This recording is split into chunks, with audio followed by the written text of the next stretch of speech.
everyone to Beyond the Data, Vocal About Vaccines.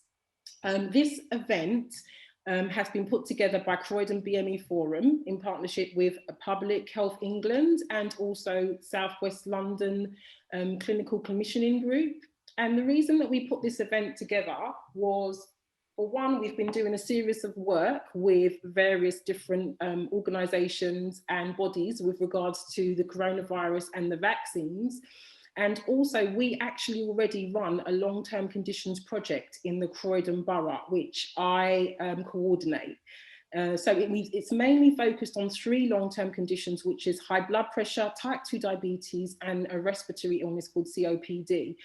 Now, the reason why we are here today as well, via the forum, is because the Croydon BME Forum is about supporting people with different characteristics than maybe the majority of the country. So for us, it's our Black and ethnic minority communities. Now, my project in particular is focused on the Black and South Asian community, because those 3 conditions that I spoke about, those communities are more prone to developing those conditions over time.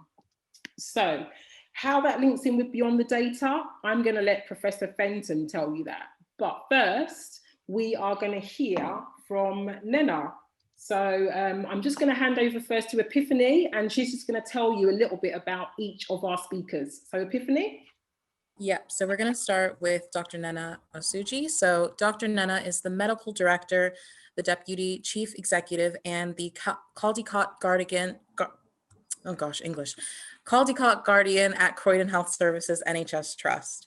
She's been a consultant hematologist for over a decade, and her clinical and academic career, spanning over 20 years in the NHS, has provided insight and appreciation for the complex and challenging nature of healthcare and the many changes that have occurred.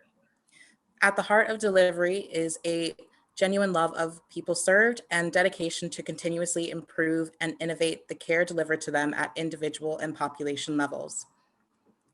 I'm going to move on to Dr. Donald Palmer, who's here with us today as well.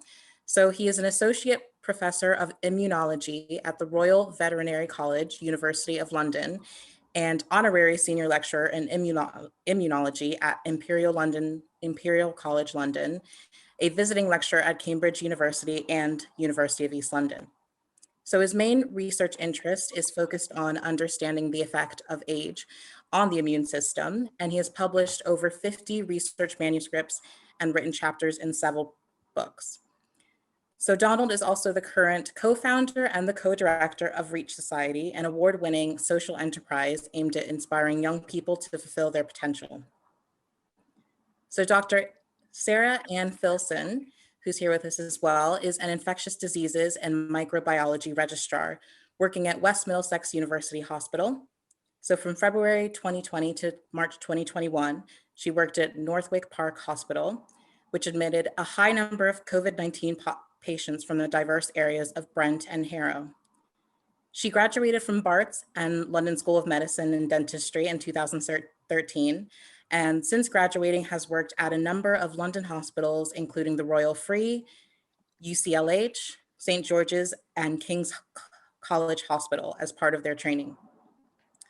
This has been given her a greater understanding of the differences and the challenges of providing healthcare across the city. She is also a trustee for the Royal Society of Medicine and the Mitchell City of London Charity and Educational Foundation. And as part of her role in the hospital, she has also worked on COVID-19 related clinical trials, including the recovery trial and the Oxford AstraZeneca vaccine trial. So last but not least, we have Professor Kevin Fenton. So he's worked in a variety of public health roles across the government and academia in the UK and internationally.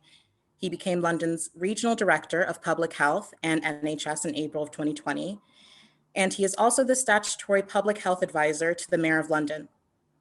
He provides leadership across London for health prevention of ill health, health protection, and reduction of health inequalities.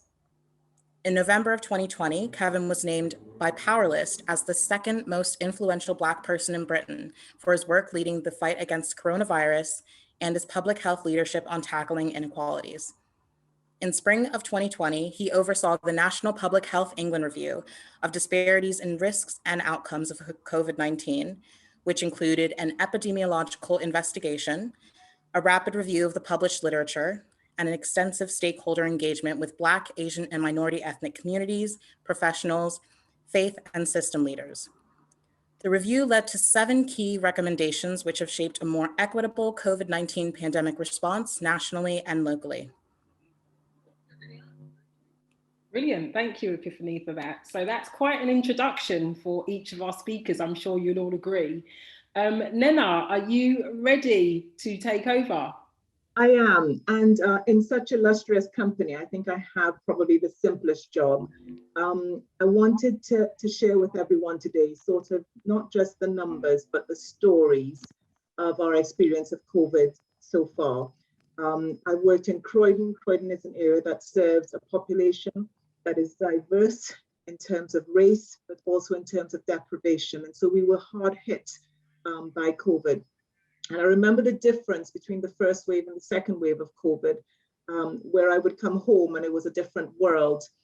People were almost immune and closeted away and not necessarily aware of what we were experiencing in the hospitals, versus the second wave where everyone you knew someone who had had COVID, who'd passed away, who had suffered, or who had had some of the long COVID manifestations. And so you can see that that COVID was absolutely something that was in amongst us and causing havoc. And more than that, I think one of the most striking images of COVID for me in the first wave was the image of healthcare professionals who had fallen at the hands of COVID. And when you looked at that picture and those faces, they were all people from a Black and minority ethnic background. And that was the most powerful image that has stayed with me through COVID. When we were looking at our patients coming through the hospital, there were a couple of moments where I actually had to stop and think carefully. It was my duty, my responsibility to go through individual deaths. From COVID, I had a team of medical examiners, and we just wanted to make sure that we had eyes on the quality of care we were providing and rapidly understanding any insights. And I remember looking at the first 10 deaths of people on ITU, and what struck me was that they all had surnames that were not conventionally British. When I looked into it a little bit more, I could see that they were all from a Black and minority ethnic background. They also had comorbidities. There was a degree of diabetes, there was a degree of obesity, but it really made me sit down and think. And at that time, there was a lot of furor around this being a disease that seemed to be taking from the Black and minority ethnic population. We were trying to understand what the issues were. Was this simply a matter of diseases that are more common, for example, diabetes and high blood pressure and renal complications? Or was this something more? And we did a number of talks to counselors, to our staff, trying to understand this couldn't just be about genetics. Otherwise, internationally, we'd be seeing a very different profile. It wasn't just about geography.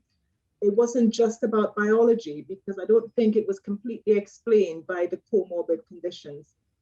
And it wasn't purely, but it was definitely part of something to do with sociology and behavioral choices and health-seeking behaviors that might be different. And so it was a very complex picture.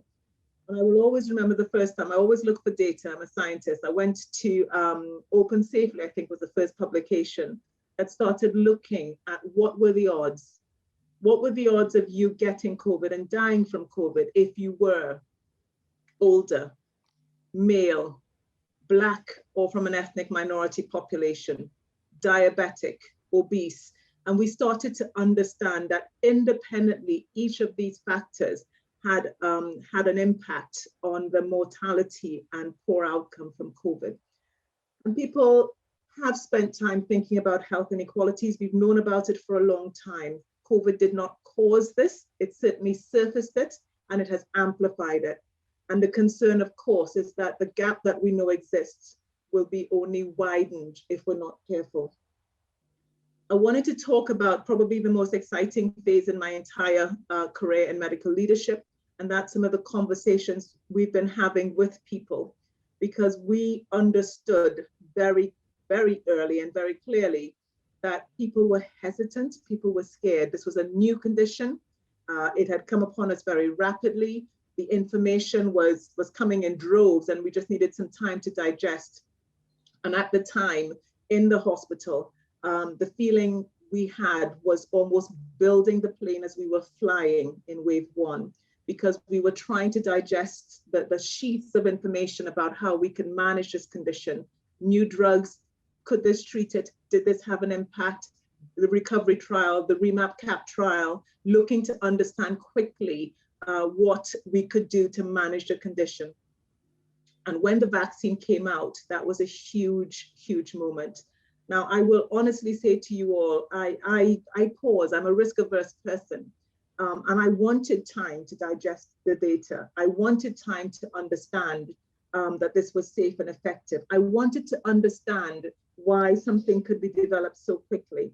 And so I asked those questions that I know many of you have been asking since. And I've worked with Tracy in the BME Forum, the Asian Resource Center, the voluntary sector, and faith leaders in Croydon and in Southwest London, because those are the questions that keep coming to us.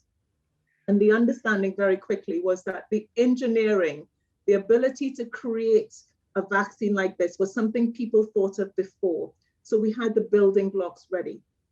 Whereas in normal times, you would go through sequential steps. Because this was COVID, the competition that normally meant you had 4 different drugs vying for the same review meant that everyone was focused on COVID, and therefore the speed of those steps was accelerated, but no step was bypassed. And then people were willing to come and actually subject themselves to the trials that allowed us to understand very quickly how safe and effective the vaccines for COVID were. And I think what struck me more than anything else was that that was the only weapon we had to better fight against COVID and to protect ourselves and prevent significant morbidity and mortality. And we're talking about morbidity in the form of long COVID. But I absolutely understood, because it was new, because it was fast, because people needed time, a number of questions that came time and time again about this. We know that women in particular, and women with pregnant women, were more cautious about this because they had themselves and their babies to think through. And some of the work that has been done since, focusing on female patients and people and pregnant women, has been absolutely helpful in providing some reassurance. So recognizing the fear, recognizing, of course, there's been some legacy around different companies and experimentation, and acknowledging that openly and having conversations has been incredibly, incredibly useful. My one concern at the minute, as we are in wave 3 of the pandemic, is looking at the people who come into hospital. It's a very different profile. And largely we're seeing people who have not been vaccinated. And so my concern, and our concern as a community, has to be, one, COVID is a condition that seems to have a disproportionate impact on Black and minority ethnic people. This is the same population where so far our uptake of vaccine is not as high. In that situation, we know that the likelihood of any further wave impacting this community is highest. And the impact beyond just health, we're talking about income, we're talking about housing, we're talking about education. These are generational legacies that are likely to be left, are going to be even more marked. And so there is a risk of double jeopardy. I'm here to have a conversation. I believe in people making informed choices, but we're here to provide any information that you would like to seek. And I will leave Professor Fenton to give you the details from the public health epidemiology, and I'll sit in the background and take any questions that come my way. Over to you, Professor Fenton. Thank you, Nena. Before Professor Fenton comes in, that was absolutely fantastic. Thank you for sharing that. One of the things that I wanted to sort of share with people as well about why we decided to call it Beyond the Data was, you know, I'm not sure if people are aware that the report was done over a year ago in June 2020. So that Beyond the Data report was formed by various stakeholder organisations. and it looked at the impact of COVID-19 and the effects that it was having on our community, so the BAME community. I know a lot of people don't like that word, but that's what we have at the moment.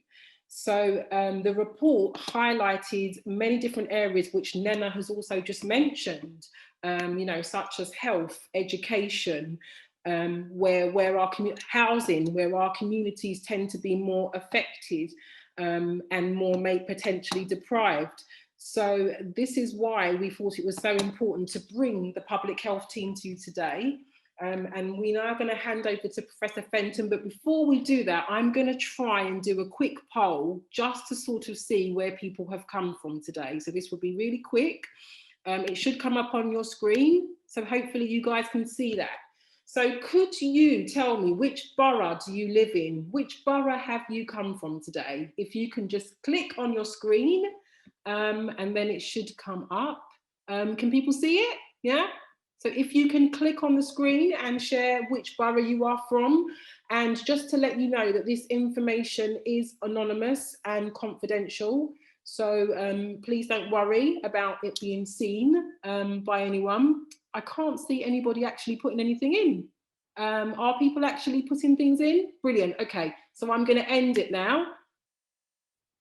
And I can't see any results on my screen.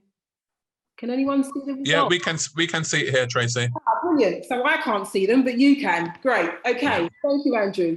So I'm now going to hand over to Professor Fenton, and he's going to speak to us about the Beyond the Data report 1 year on. So over to you, Professor Fenton. Lovely. Thank you, Tracy, and good evening, everybody. I hope you are all well. It's been a tough 18 months. And as we approach the July 19th, step 4 of the roadmap, I know there are lots of us that are looking forward to regaining our freedoms, going back to some normality in our lives, perhaps reconnecting with family and friends in ways that we haven't for such a long time. And as we do this, I think it's a time for us to reflect on the journey that we've been on over the last 18 months, what it means for us in terms of what we're learning about health equity and what we're learning from this pandemic. And then most importantly, how does this then inform the conversations we have about vaccines? So I'm going to try to share my slides now, and hopefully, could you just confirm that you can see the slides, please, Tracy? Yeah. Yeah, I can see them. So what I'd like to do are three things in the next 10 minutes or so. First, just to quickly reflect on what we learned last year at the end of the first wave of the pandemic and how that has helped to shape the response over the past year.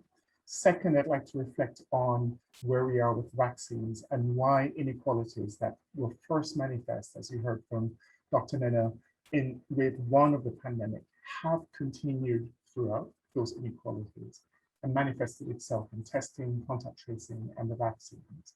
And then finally, what we might do about our vaccination program and the role that we all play as Black leaders in helping to be part of the role modeling for what we would like to see. So as you heard about the report last year, it was the first report from government that looked at the data on inequalities on COVID.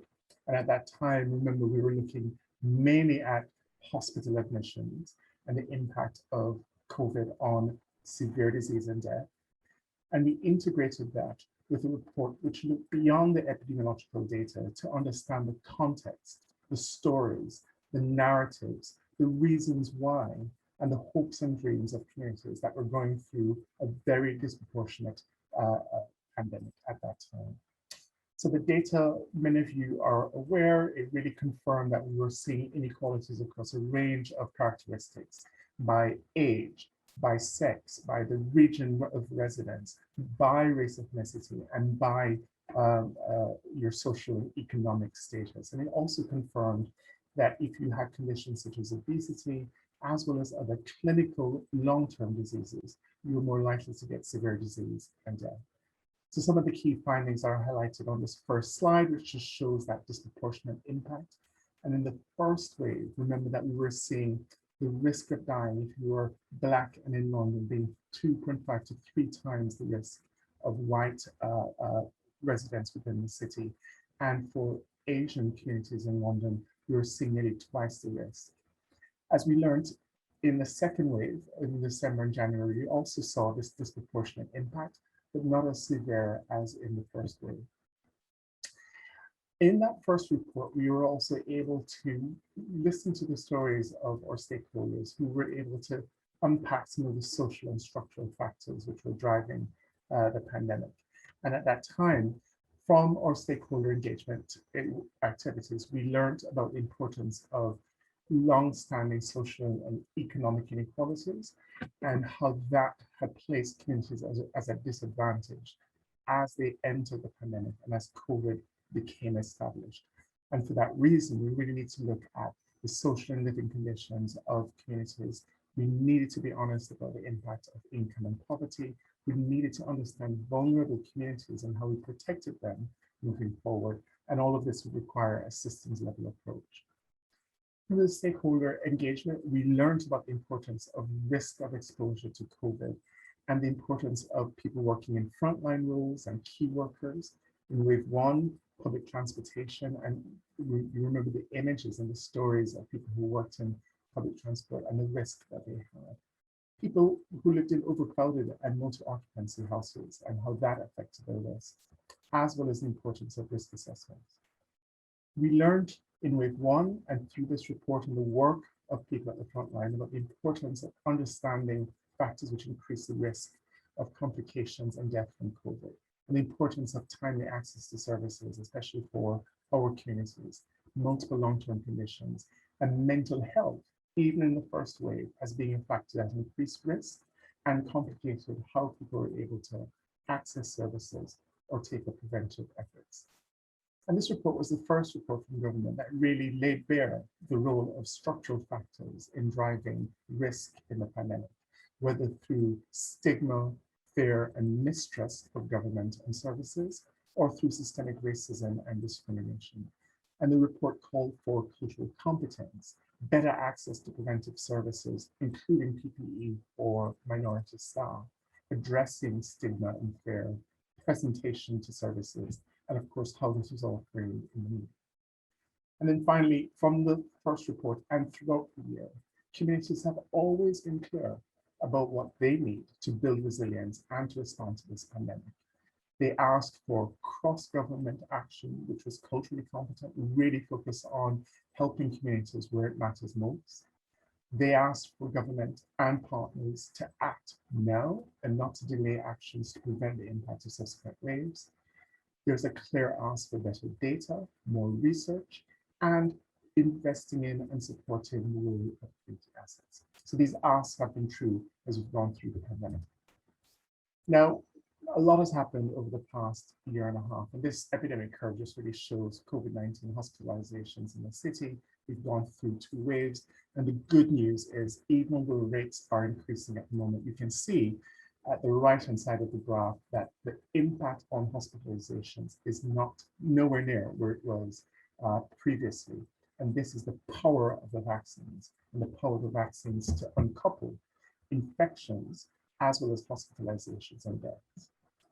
So there are a few things then that as we move into this phase of the pandemic, we need to build on the lessons of the past year and a half in order to bring the pandemic to an end and to build resilience in our communities. And there are some truths that we now know that we must be armed with in addition to the insights from beyond the data. The first truth is that these vaccines are safe and they're effective. And as millions of people are receiving them, we now understand the power of both the first dose of the vaccine and a second dose of the vaccine to prevent severe disease, hospitalizations, and deaths. And it is this power that gives the government the current strategy to ensure that we maximize vaccination of everyone so that we have more resilience. So in the space of the infectious disease, we will not have the pressure on the NHS, nor will we lose lives in the way that we had in waves 1 and waves 2. The other core truth that we know is that people need time to address their confidence in the vaccine and to reduce hesitancy. And when we started on this journey in November and October of last year, levels of hesitancy around the vaccine were very high, especially in our Black community. But the other truth is that with time, with engagement, with honesty, with authenticity, we are dealing with building confidence and reducing hesitancy. And I'm really pleased to say that actually over time, this difference in hesitancy has reduced, and we're seeing more and more of our community taking up the vaccine. In fact, coverage now for Black Londoners over the age of 50 is nearly between 70 and 80%. So we're really getting there in getting communities engaged and taking up the vaccine. And we know that this hesitancy is not just by Black and minority ethnic communities, but we see it in different economic groups across the city. If you live in more deprived parts of the city, you're more likely to be hesitant compared to if you're living in affluent areas. And depending on your language competency, if English is your main language, you're much more likely to have lower hesitancy and more engagement with the vaccine. So as we move to this final phase of the pandemic, we can build upon the lessons of beyond the data, because those lessons tell us a few things. First, that we won't treat or vaccinate our way out of this pandemic. Those are essential tools, but ultimately we need to work with hearts and minds of our communities, building trust and building confidence, not just for the vaccine, but for the journey that we need to take each other on as we emerge from the pandemic and begin to rebuild our society and our communities. The trust that we're building now for the vaccines will be a key part of building and rebuilding our communities moving forward.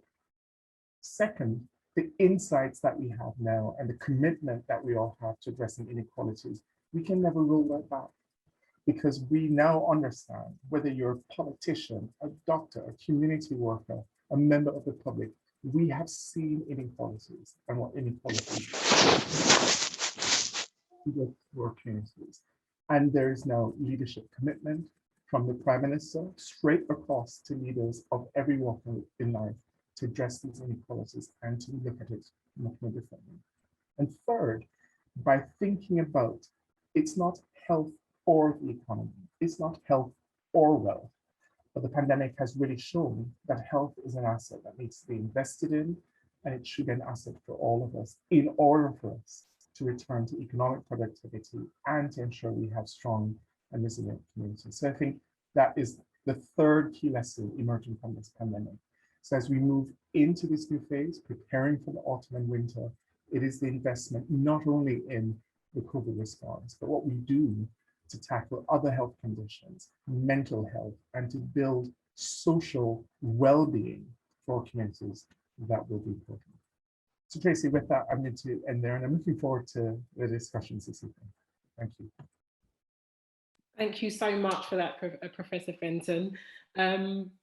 Excellent presentation. One of the things that I would like to say was Public Health London did a series of focus groups last week, which I was asked to chair one of those for our community, so for the Black African and Black Caribbean community. And it was amazing to hear people's stories, to hear people sharing their experiences with regards to how the past year or so has affected them and their families. And then we were really grateful for that. And what Professor Fenton hasn't really said to you guys is there is still an opportunity for you to share your experiences. And Public Health London really do want to collect as many experiences and stories as possible from our community so that they can start making some of those changes that was mentioned in regards to health inequalities and other inequalities that people may feel that, affect our community in terms of race and discrimination and racism. So it's really important that we feel comfortable sharing our stories. And they have all of those questions that was used for those focus groups still available. We have the link, which, Oriane, if you could share that in the chat. So this is where you can go and contribute your experiences of the pandemic. It may be experiences that you have had to see through the eyes of your other family members, through people that you know, but we really do need to collect these stories, and we really do need to support Public Health London, who are trying to reach out and make changes in regards to the health inequalities for our communities. With that, I would really like to open questions, because I want to give you guys as much opportunity as possible to ask questions. Professor Fenton does have to leave at 7:30. So Epiphany, do you have some questions for Professor Fenton?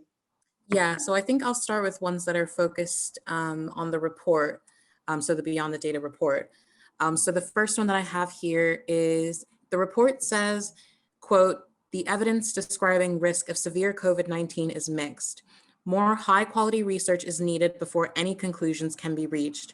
And Public Health England's role was to capture the feedback received and were not responsible for confirming the evidence base behind the points raised." And the question was, when will there be research undertaken that can confirm or disprove the points that were made in the report? So thank you for that initial question. And we had to put that in because, remember, this was the first report that was done to begin to understand what was happening. And we realized that we were looking at the data that were available to us at that time. And as we emerged, that report was published in June. So as we went through the summer, and more research was commissioned by the Medical Research Council, by the National Institutes of Health Research, and others, that evidence would build, and that would give us more confidence in the findings. So the findings were initial, but they were built, but they were strengthened by the community engagement activities that we did. And over the course of the year, we've seen many more reports which have confirmed both the nature of the findings, the epidemiological or quantitative data in terms of health, risk, severity, and mortality. So that's been confirmed. And we've also had rich social and anthropological qualitative data, which have really unpacked many of the findings that we had in the Beyond the Data community engagement, stakeholder engagement report as well. So over time of the year, the richness of the data has increased, and those findings are still standing. You know, clearly with wave 2 and then subsequent waves, the epidemiology has changed, but the findings from the community engagement and the richness of those insights have stood the test of time. That's great. It's good to hear. And I'll move on to the next question then. This as well is about the report. So someone asked, how can we move forward with addressing and changing these inequalities exacerbated by structural racism when the government's own Commission on Race and Ethnic Disparities feel that racism is no longer an issue in England? Yeah, great question. I have firmly believed, so I've been practicing public health for quite a while. And one of the things I've learned is change happens when all parts of the system move together, but sometimes parts of the system need to move because we see a sense of urgency and threat, and we act, and then we drag other parts of the system with us. So a great example is the early days of the HIV pandemic, where governments didn't really want to acknowledge what was happening with HIV. And it was the strength of the advocacy voice in local communities that pushed forward and advocated for better treatment, advocated for prevention, advocated for condoms. Those of you who are around in the 80s and 90s, remember all of that advocacy work that took place. And that is where communities move governments. And so the fact that you may have a report coming from government that says something which may conflict with our lived experiences doesn't negate our lived experiences, and it doesn't prevent us from acting more. And for all of us, the question we must ask is, are we doing our part now that we know better? Are we doing better with that evidence and that data? And how are we making that difference? Because I think the structural racism or some of those social issues which need to be addressed, change will come from government. And in the meantime, we need to be driving that change as well. It's a great response. Yeah, because I know that that's been quite an issue that everyone's been talking about. So yeah. Sorry, there's quite a few questions, so I don't want to make sure that we get to all of them. But so the next one I have, I think this is the last one I have about specifically the report. So it just says, what steps are currently being taken outside of panels and research to address the inequalities that we have seen exacerbated by COVID-19? Great question. And I know that other panel members are going to want to come in here. Oh, yes, of course. tell you some stories, right? Very short stories about what has changed in the last year. We have better data now. So I can now tell you, and I can show you the data that demonstrates the range of inequalities that we're seeing, to understand how those inequalities are playing out at the borough level, at the ward level. And we can speak about who's being vaccinated, who's not being vaccinated, and how that links to risk. We didn't have the richness of that data.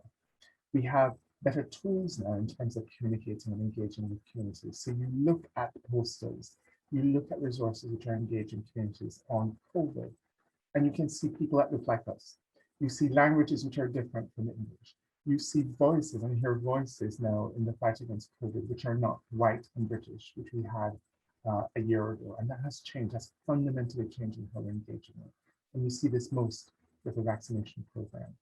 And we have resources. We have community champions, which are now established. We have nearly every borough in the city has some leadership group focused on inequalities. The Mayor of London has established the London Health Equity Group as part of the London Health Board, which has leaders from across all of the partners talking about our commitments and our actions in dealing with inequalities. And most importantly, we've seen investment in community infrastructure in the past year, because government now realizes that you cannot tackle a pandemic by having a national test and trace system alone.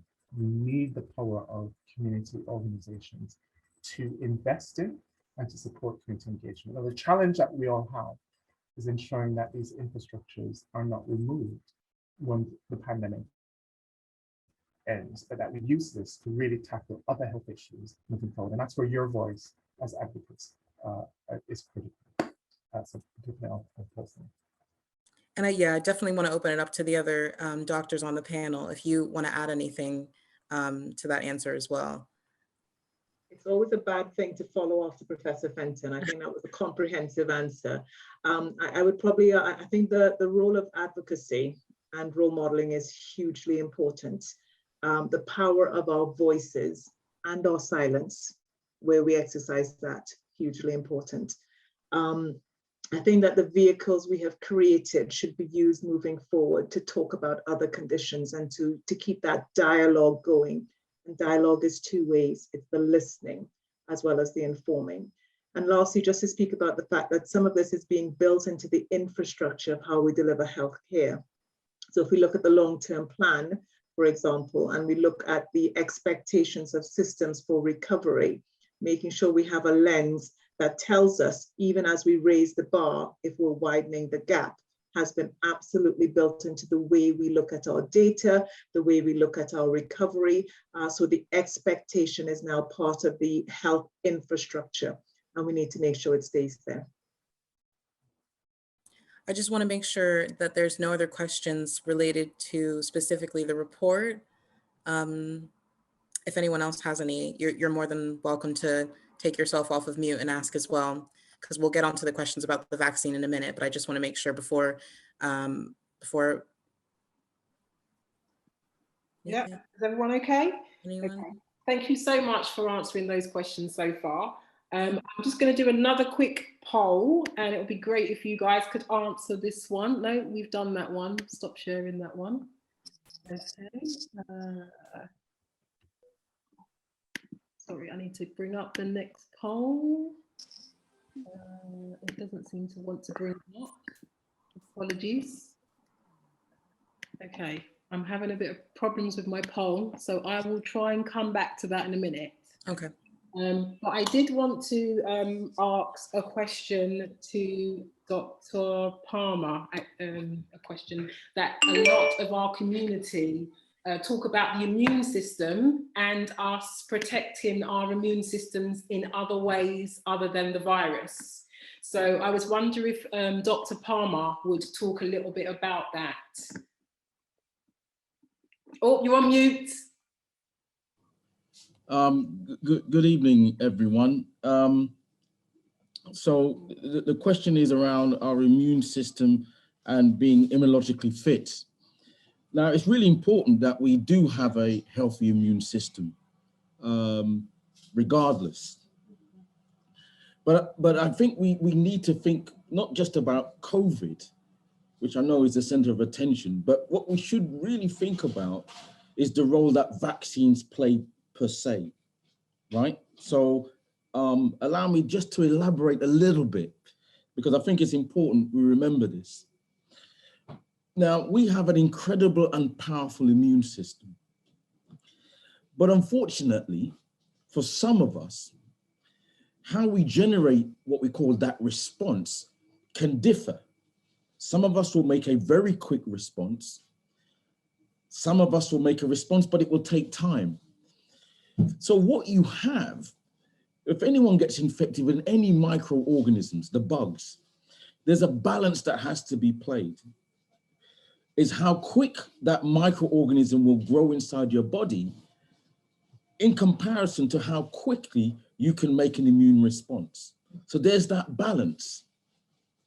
And one of the remarkable things about our immune system is we have memory, just like, when we are going to a shop, the first time we go to a shop, it might take us a bit longer, but the more we frequent that shop, the quicker we know how to get there. Our immune system works in the same way. It's based on remembering that response. So the problem comes is if you get infected by a virus or a microorganism, a bacteria, your body's going to take some time to make that response. In the meantime, your microorganism is growing quickly. So what's really been important, and some of us should remember, back in 1900s, those so-called childhood diseases that would kill, when folks were younger, talking of TB, whooping coughs, diphtheria, measles, disease we actually no longer talk about. And one of the main reasons for that is for many of us sitting here, we've had our childhood vaccinations. What that does, it actually gives our body, our immune system, a fighting chance. So what it's done is actually prepared our bodies to actually make what we call antibodies. Think of antibodies are like the glue in our immune system. So what these vaccines have done per se is to build up our immune system so that when a virus or a bacteria comes along, we can actually deal with it. And we have to remember that vaccines, and there's evidence that many people have said that it's been, apart from clean water, has been one of the most important public health intervention in the world per se. And I could show you data, but I want us to ask more questions, that actually, when we talk about the planet, almost 90% of everybody on this planet has been taking vaccines for one or another. Uptake amongst vaccines in the planet is incredibly high. So I'll stop there, and I hope that answers folks' questions. Thank you so much, Dr. Palmer. Do you have another question, Epiphany? Yeah, so I have ones about the vaccine. So there's one about having a third COVID jab as a booster in September, and someone is saying that the yearly boosters are given like the flu jab, and that the flu jab is to protect during the winter months. So they're asking, is COVID-19 and its variants seasonal or all year round? Sarah, do you want to take that? Sure, thank you. Good evening, everybody. It's so lovely to see so many people on such a sunny evening. So I think that's a good question in regards to boosters, because it's something that's very topical at the moment and something that is likely to come into play within the next year or so. So one of the things we know from the trials so far is that these vaccines are very effective. So they work, they protect against the disease of COVID-19, and they also do things like, for example, they reduce the risk of transmission, even if you do get the infection. So we know that the main things we're trying to obviously protect people from is going into hospital or dying from COVID or having long-term sequelae secondary to COVID. All of these things do happen if, unfortunately, you get the virus. However, vaccination helps by, has already been mentioned, allowing you to have antibodies that mean that if you do come across the infection, your body has already seen it in some way, recognizes it, and uses your own immune system to fight the virus. But because we've only had COVID on the planet now for about 1.5 years, we don't know exactly how long immunity will last. And that's true of natural immunity, but that's also true of vaccine-related immunity. What we do know is we have some data from other types of viruses like COVID, so like other coronaviruses, in regards to the length of immunity. But what we think is more than likely is that there will need to be a booster. And it may be that the booster is slightly different to the current vaccine that we have at the moment. And this is mainly also due to the variants of concern that many of you may have heard about. So prior to recently, they were named after places where they originated, but these names have now changed so that there isn't stigma related to them, which is good. And so variants such as the Delta variant have become more prominent in the community. And what we think from the data that we have so far is that there may be a reduced effect of vaccination. And because of that, there may be a likelihood that perhaps in the winter, possibly the new year, some people may need boosters. But before we can fully make that decision, we need to wait to see what the data from the current trials that are ongoing. So there are a number of sites that are running these trials, including Norfolk Park. I'm going to plug Norfolk Park, even though I don't work there anymore. In regards to how these boosters will work and how this will affect immunity. The other part of the question, I think, was in regards to seasonality.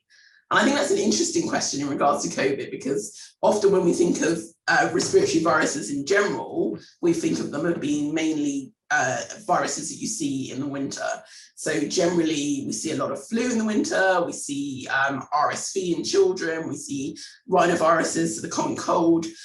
However, I think, at least from what we can see at the moment in regards to coronavirus, is unfortunately there does not appear to be that same seasonality. And I will defer to people who know a little bit more about seasonality than I do, but definitely in regards to what we've seen, and this is probably due to the fact that it is a pandemic, we've seen peaks and troughs of the infection all throughout the year. And also, if you look at kind of different areas of the world, for example, if you look at South America or you look at India, regardless of what the weather is, that hasn't affected the rates of infection.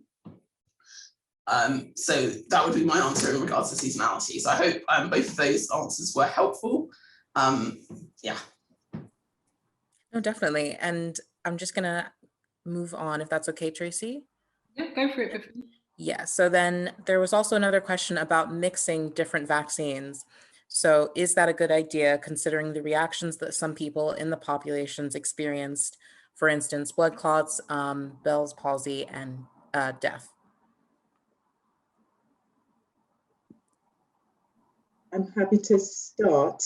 Yeah. And I think important to acknowledge that because we have now given the vaccine to millions and millions of people, what we're able to now see are the rare side effects that can occur. And I do mean rare. 10 per million is probably an overestimate of where we have seen vaccine-induced thrombosis and thrombocytopenia, as we call it, commonly called clot.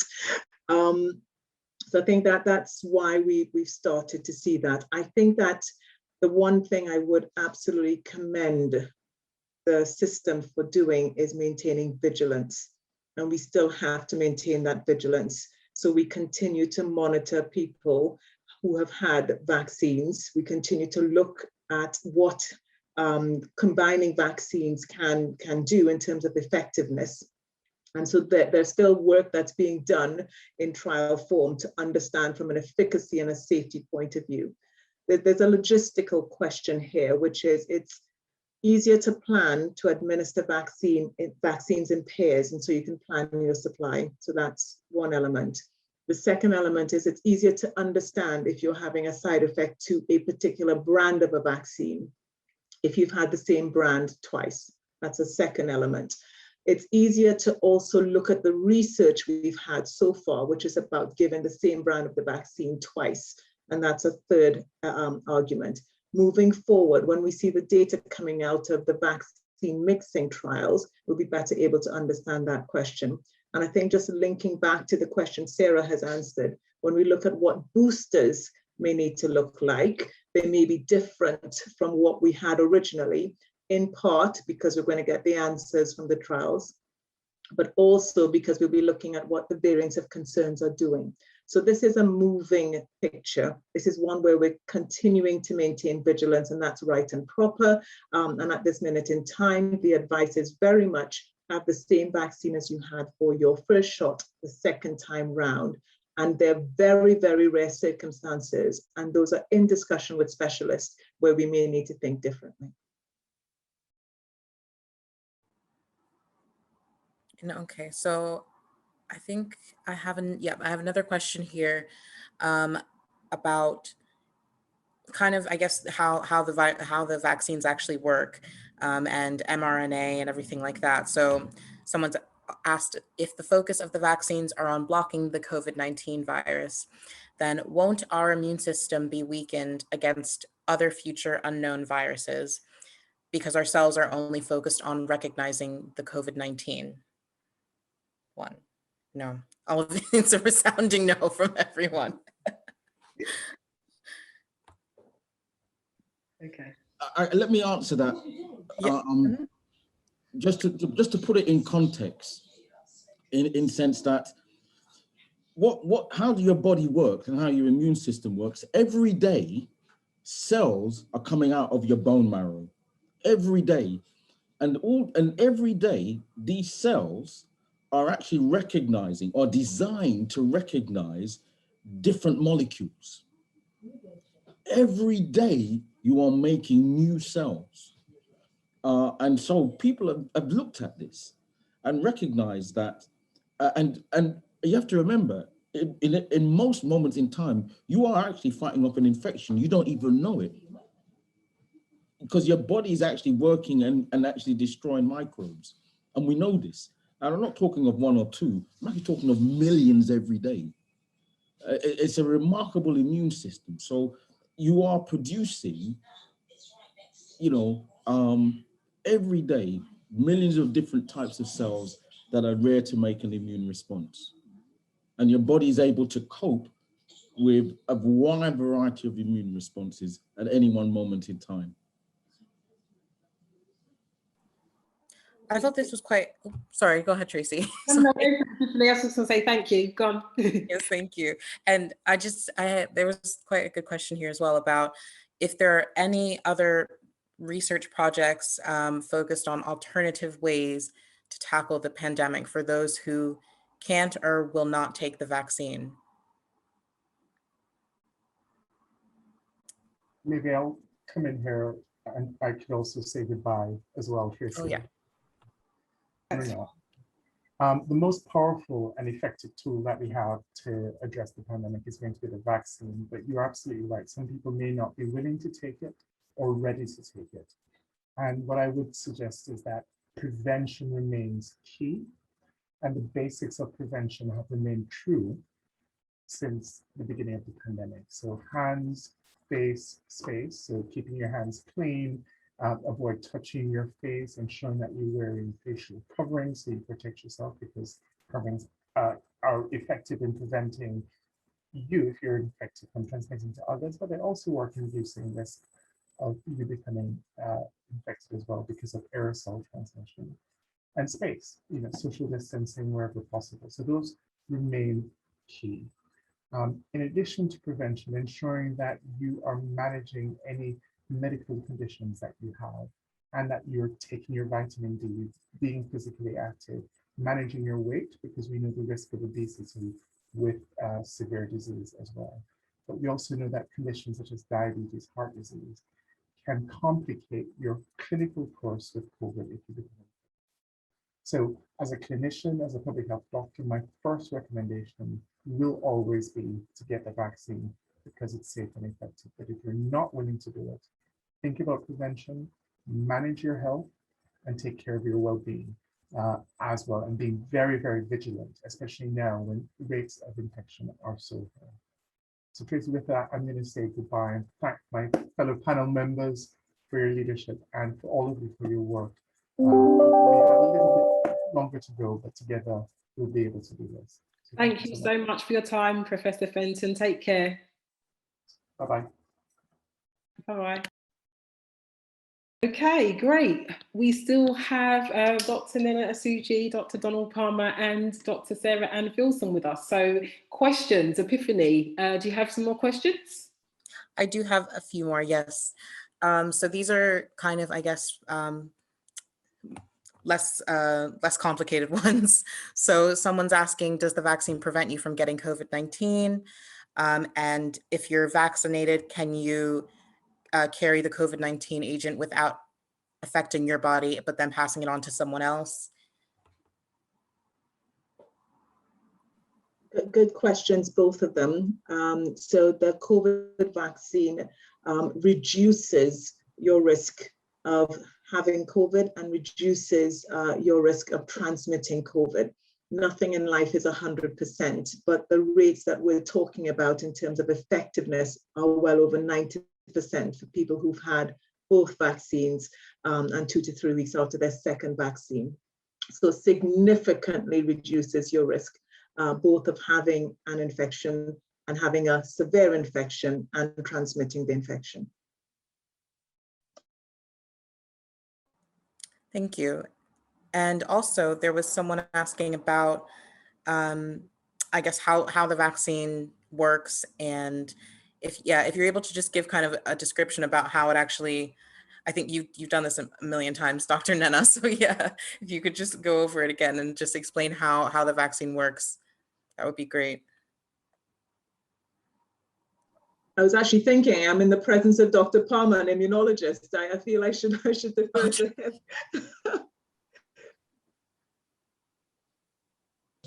No, Lena, if you want to go ahead, that's fine. I'm trying to answer comments on the chat. No problem. Right, so the vaccine effectively interrupts the spike protein on the COVID virus from attaching onto the cells in our body. And there are various ways of disrupting that particular interaction. So engineers have created 2 different types of vaccines. Both are basically based on generating an antibody that will disrupt that connection.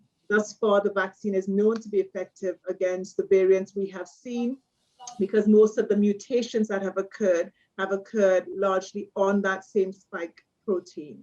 I'm trying to think of, I don't want to get too scientific about how the vaccine works beyond that. It is not a live vaccine, and by that I mean that by having the vaccine, you're not being given COVID in a way that will cause you to have COVID. You're given enough of a protein that creates your body's response to COVID without getting COVID itself. So I think that's another important element to recognize. So the antibody production, largely against the spike protein, by one of 2 different genetic ways, does not interfere with your own body's genetic code. So because it's an RNA virus, doesn't mean that it's actually changing your RNA. It's just that the vector or the vehicle we use to transfer the vaccine. And it is not a live vaccine, so it does not cause COVID itself. I hope that's helpful. Yes, thank you. And I'm not sure, Dr. Palmer, if you've seen the question in the chat that someone's just posted. It's a Guardian article saying why most people who now die with COVID. I can comment on the Guardian article because a lot of people, myself and other scientists, have looked at it. Rather provocative title, and it's quite nuanced. So unfortunately, a lot of people have looked at it, and the author is using epidemiological knowledge. And what he is saying is that, and in fact, part of the argument, he says, is that vaccines are effective. So the title is slightly misleading, but it's what he's referring to is that if a lot of people take the vaccine, that some people that might sadly pass away may be those that have been vaccinated. He's arguing that the most important thing is to be vaccinated. So it's quite a nuanced article. I should point out the BBC have just done something similar and looked at the data, and they're saying overall, and I'll put the link of that in the chat, that in fact that aspect is slightly misleading. So the idea that people that have been vaccinated are the ones that are dying, the data has been looked at again, it is misleading. But what this does do, it does create confusion. And I think that's why it's really important to have this conversation and to get more and more information around that. Thank you. I can see a question at the bottom. Why are we not given the choice of the vaccines? So given choice of the vaccines they take? Sarah, do you want to take that? Yeah, sure. So some of you guys may know that I've been having these conversations for a while now in regards to vaccinations. So kind of since about early December, I've had multiple conversations in different forums in regards to vaccination. And my mantra at the start of this all was always, people ask me, which vaccine should I take? Which vaccine is the best vaccine? I would always say, whichever one you're offered. And in all honesty, I still really stand by that. And I stand by that for the reason that our primary objective with the vaccine actually is to reduce hospitalization and reduce death. We also are obviously trying to reduce transmission and trying to reduce the amount of virus within the community as a whole. And all of the vaccines that are available have been shown to greatly reduce hospitalizations, greatly reduce death, and also reduce transmission, as well as infection itself. However, there is some nuance around that now. So as we have vaccinated more and more people across the world, it's actually billions of vaccines have been given. I think it's something like over 2 billion vaccines across the world as a whole. And in different countries and different regions, different vaccines are available. And in some places like the UK, we have choice in that, I say we have choice in that there are a number of vaccines that have been provided, whereas in other areas of the world, such as where I'm from, I always like to shout out Ghana. Sorry, I'm very proud Ghanaian and have to do it. There's only one type of vaccine available and dependent on what's available via the government. So already within the UK, we're sitting in a very privileged position in that we do have a choice in regards to what vaccine we want to take. And I understand that some people now specifically as well have more of a preference towards one than the other because of the worry of very rare side effects, which we've already spoken about. But my mantra is still that people should take the vaccine that they're offered. I mean, if I was to talk honestly, I would say, yes, you could shop around. And we're not routinely saying have this one and you can pick when you're offered, but there is the ability to shop around if you really want to. But I would still stand by the fact that I think it's important that people get vaccinated as soon as possible. And the reason I say that is because we know cases are slowly increasing within the community and that it is this more transmissible variant we now call the Delta variant. And vaccination and the process of vaccination doesn't kind of give you an instant fix. It takes at least 2 weeks after your first dose of vaccination to have any protection at all. And then you're talking about another 2 weeks after your second dose to have the full amount of protection that the vaccine can give you. So the longer you wait, and I understand why people are waiting, I understand that people feel that they would rather wait and see what happens, they would rather wait and see the long-term effects, all of these types of things I understand. But the reality is cases are increasing, and unfortunately, we are seeing younger people in hospitals on ICUs with severe COVID. And on the whole, at least from my own experience, these are people who are unvaccinated. And unfortunately, they're also people who look like you and I. Thank you. There's another question. Someone says, I was told if someone has long COVID, do they not need to take the vaccine? Oh, I can see shaking. Does anyone want to take that? There's a no. Go quickly. Oh, sorry. So I think that's probably two questions in one. So the first question is if you've had COVID itself and therefore you potentially have some immune response to COVID, do you need to take the vaccine? My answer to that is yes.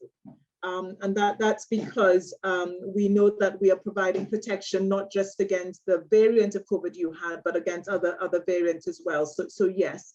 The second part of that question is, if you are suffering and you are not well in yourself, is that a time for you to take a vaccine? And I think that the general answer to that is there are very few contraindications, very few situations where you can't take the vaccine.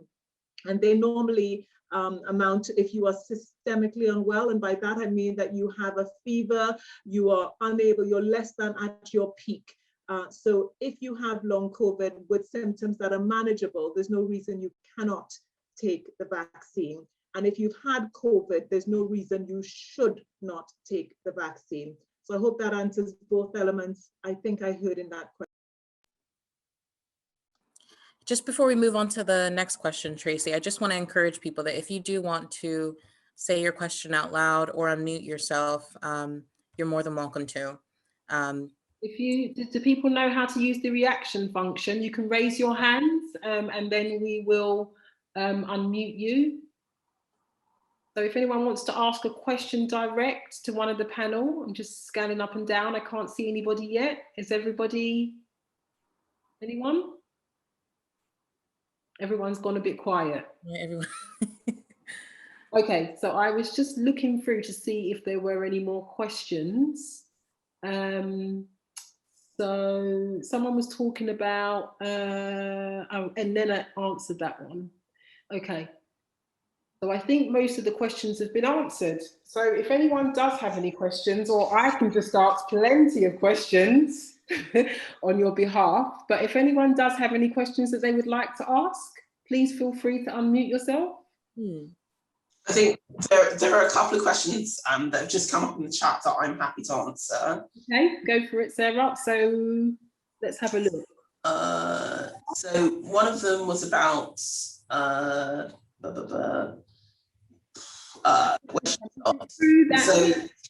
is it true that though the EU has donated vaccines to African countries, yet they are not COVID vaccination cards from Africa?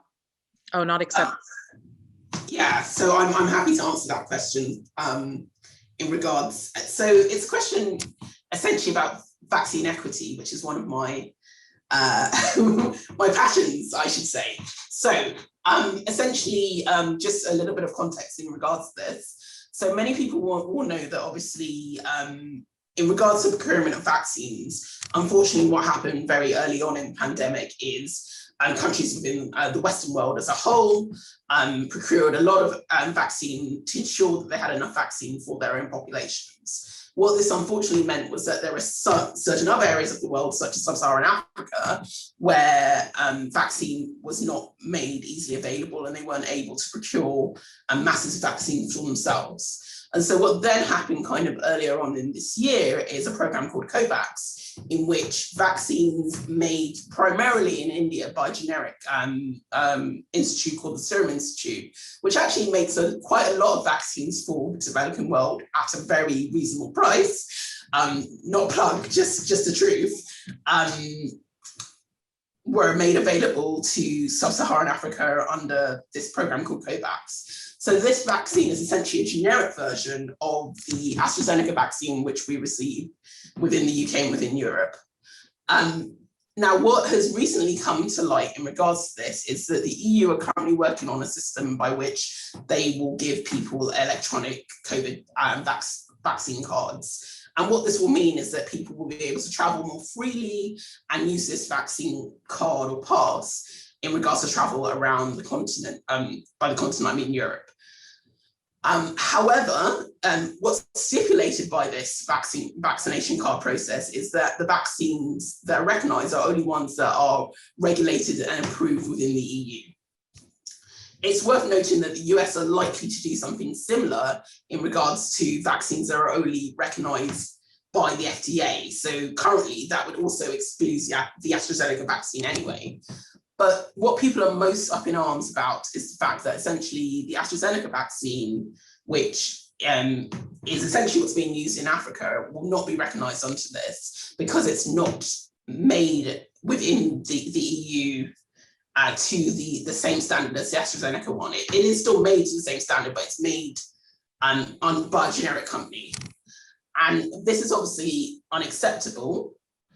However, it's something that won't only, I guess, the thing is, it won't only be of issue to people from sub-Saharan Africa, it will also be of issue to people from Southeast Asia and other areas of the world where vaccines have been given that haven't been regulated in other areas of the world. So I think this kind of speaks to the idea as to why vaccine equity and also global cooperation in regards to vaccination is so important. And for those of you who follow WHO and Dr. Tedros, you will note that it's something that he's been talking about for a very long time. And this is exactly one of the reasons why. I hope going forward, and I think there has been a petition which you can sign in regards to ensuring that these vaccines are recognised within Europe and within areas of the world to ensure that people can travel freely, and also to stop the increase in inequity that we will see, unfortunately, in regards to COVID. So that's essentially what this is. It's not really something that's particularly new, in all honesty, in regards to the use of generics and the use of kind of non-generic medication. But it is something that will unfortunately cause more inequity than is necessary. And I hope that there will be a resolution to it soon. But there are things you can personally do if you feel you want to, in regards to supporting the petition and also educating yourself a bit more in regards to this. Thanks. Thank you, Sarah, Dr. Sarah. There was some questions that we missed, actually. There's one about, are there alternative options such as plant-based, and if not, why not? Would anyone like to take that? Okay, I'll look at that. Okay, thank you. So as I said before in the beginning, as Professor Fenton and others have said, it's really important we have a reasonably robust immune system. And that's making sure we have a healthy diet, we regularly take our vitamins, so we're reasonably robust. The problem comes is the fact that sometimes with a virus, even a robust immune system actually is not able to overcome when viruses are inside one's body. And what we know about the immune system, and I think this is really important, is how the immune system works is that it's really specific. It's a key, it's like a lock and key. And you know when your key drops and it dents, it can no longer work in a door. That's how an immune system works. Yet the antibodies that we talked about, the glue, is very specific. So the problem comes when we're using something that can help our immune system fitness. It's not necessarily helping to make, it's not necessarily there to produce that specific protein that's needed. And that's where vaccines come along. Vaccines, as I said before, historically have been around for hundreds of years. You know, I was a good friend of mine, and I'll mention him, the historic man, Robin Walker, who some of you may know, told me even in Africa, the aspect of vaccinations and what it was done was used back then. The idea it's something to boost your immune system is known for years. The difficulty with plant-based and other processes is that while they may be good for general health, it's really about making that specific response. That's really the problem. Hope that helps. That does. Thank you, Dr. Palmer.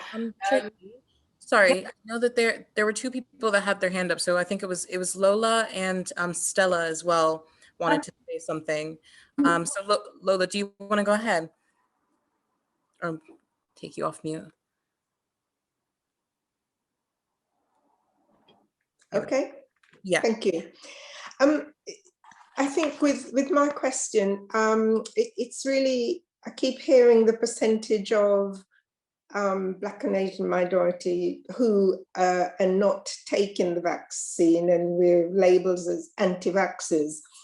And I worry about statistics because it's not telling me very much. So for example, when I hear that 30% of Black people are effectively refusing the vaccine, and just to work it out in my head, and I'm saying, okay, if that's 13% of the population, I'm going to just use a rough number and say, oh, so that's 400 people.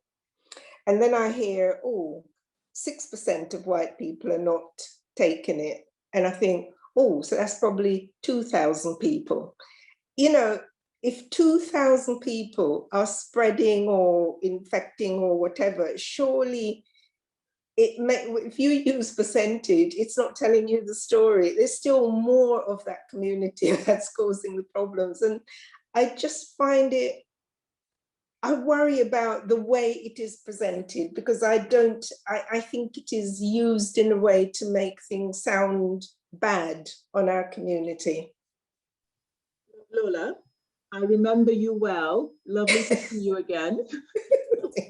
I remember your last challenge as well, equally as difficult, but equally as worthwhile. So thank you for the question.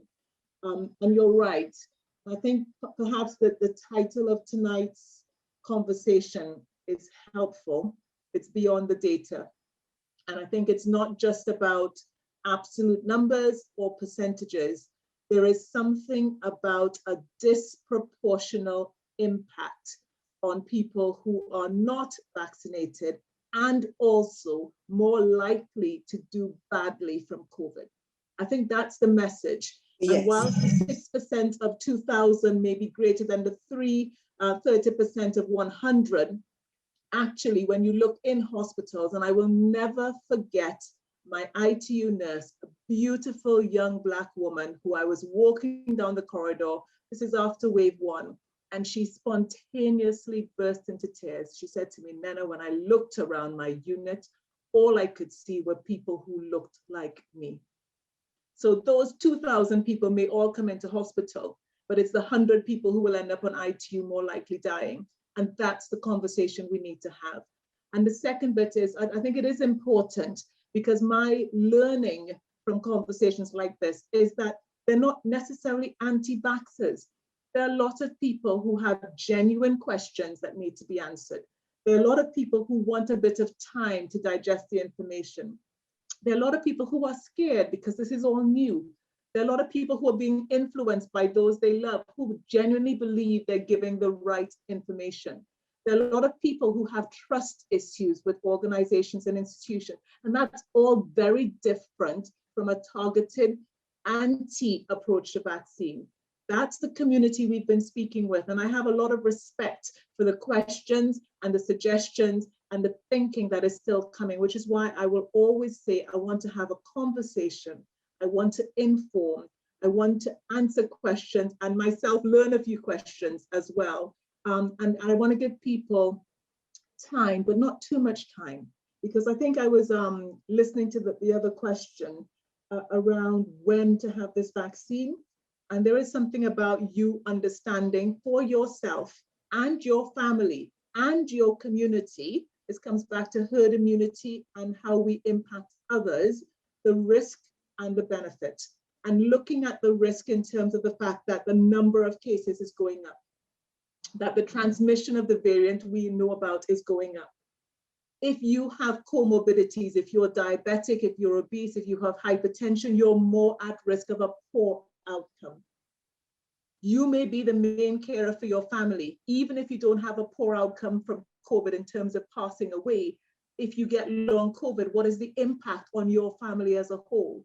And what is the risk you carry for those around you who may be frail? So you may be able to help protect them. And that's the conversation we want to encourage. What is the risk and what is the benefit?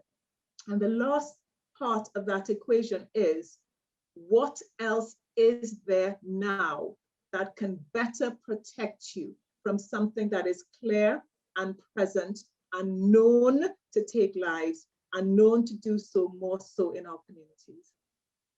Thank you for that. And just can I just say, I thank you for that, and I wish that was the message. But what my problem is, when the press talk about the numbers, it is in no way positive or helpful to our community. It is making us sound irresponsible. We don't care. As if we are the enemy. It's from that point of view that I think this percentage is being used again against us. But Lola, there's no defense and no one can challenge someone like you. And you are the more important messenger for me, for us, for all of us going into our communities. That's why we need to be informed so that we can have those conversations and counter some of the information. It looks like the article that Dr. Palmer referred to as well. It's sensationalizing, and it's trying to grab your eye, but fundamentally it's causing another problem. We have the responsibility, we have the duty, the obligation to make a difference in the conversations we have. And I do. I've changed a lot of minds. Yeah, can I further add to what Nena said? And I think it's really important, is that I think Dr. Filson commented on this. In fact, I don't use the term hesitancy. I've used the term, it's around vaccine confidence.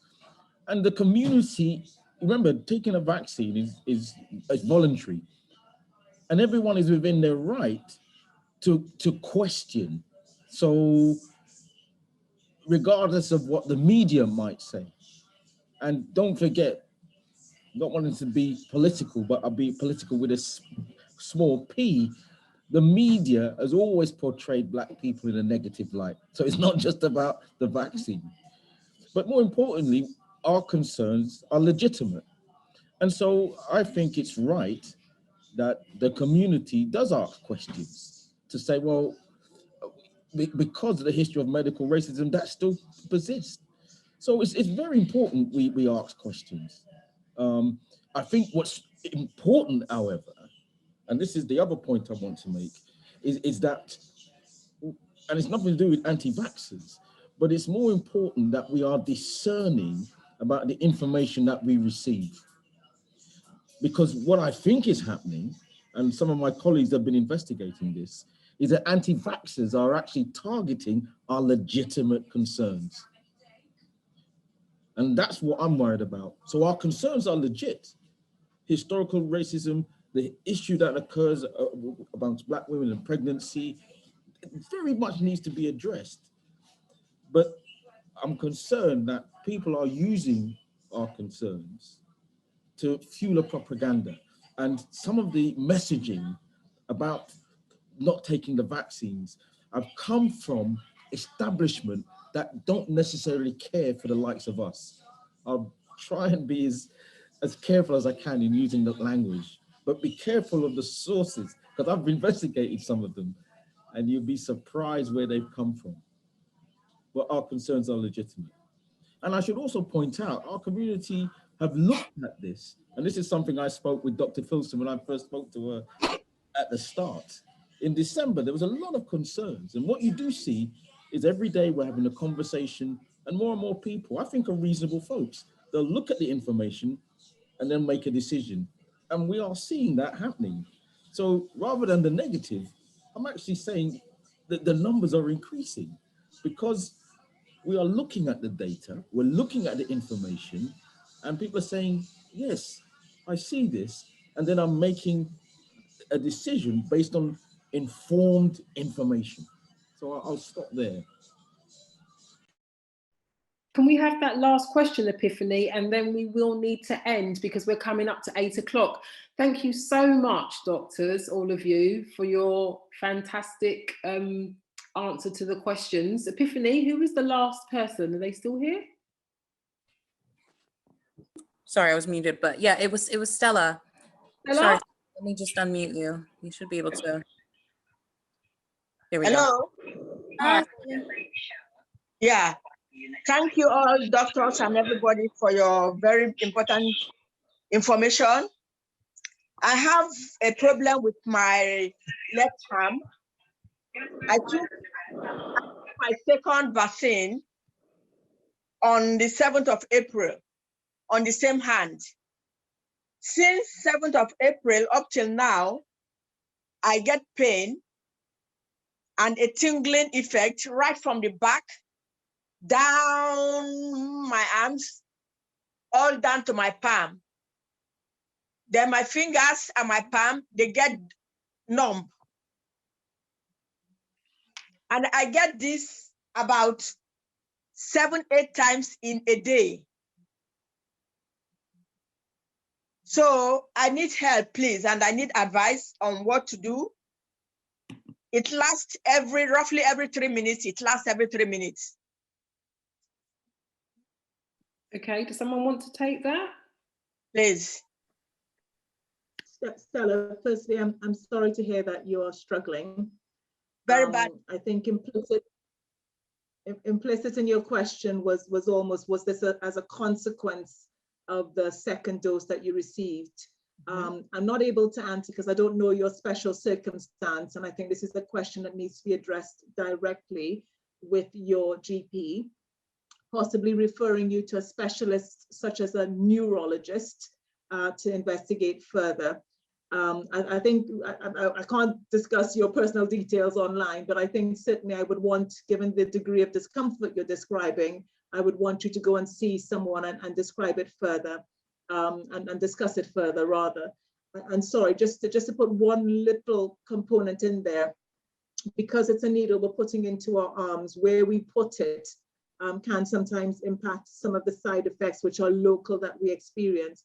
But given what you've described, that is protracted, I think you need to go and see a specialist to understand what may or may not be involved, if there's any relation, if there is a relation to the vaccine, or we think there may be a relation to the vaccine. We have a yellow card system that allows us to report it, and we can understand if this is something other people are seeing as a rare side effect. Thus far, not something I've come across commonly. So I think definitely please go and speak to your GP, ask to see a neurologist. If it is a suspicion, fill out a yellow card. I hope that's helpful, and I hope you do feel better soon. Okay, so Dr. Nena, doctor, what help or what advice, please, have you got for people with long COVID symptoms? Yeah, so I firstly, I have a lot of sympathy because long COVID or post-COVID syndrome is something that impacts people, whether they've been in hospital or not, whether they've had severe COVID or not, and it manifests in so many different ways, often with profound fatigue as one of the most common symptoms. In the majority of people, this is something that is self-limited, and actually passes over time, but in a very small proportion, it can be protracted.